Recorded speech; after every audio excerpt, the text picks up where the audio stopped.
It's your terms, you know. Of course they are. You can fight them in the field as long as you like. We won't beat them until you take King's Landing. My father has ships and men who know how to sail them. I'm his only living son. He'll listen to me. I know he will. Theon comes to Pike and he's extremely surprised by the greeting that he doesn't get. Everyone's changed and no one recognises him. What's he carrying? The heir to Pike and the Iron Islands. Me.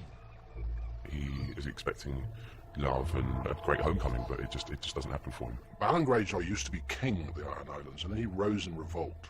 The Greyjoys were against Robert's rebellion, basically, and they kind of came up against him and they lost. And as a result, his two eldest sons were killed, and he had to give up his son Theon as a hostage for his own good behaviour. So if he did decide to sort of start an uprising again, they could go, we've got your kid here. All he's left with is his daughter, Yara, whom he has turned into a surrogate son. Yara feels that Theon, he is obviously perhaps a little bit of a threat because he's come from the Starks, he's seen them as his family for the past 9 years, and obviously she sees herself as the heir now. Stark had you longer than I did. Lord Stark is gone. And how do you feel about that?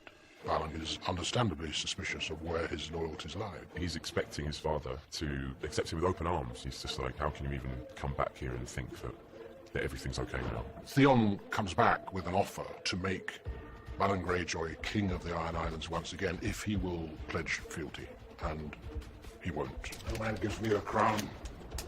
I pay the iron price. I will take my crown. We don't plant the fields. We don't sow seed. We take what is ours. That is who I am. That is who we have always been. His homecoming, he sees it as a big event. It doesn't really turn out that way for him.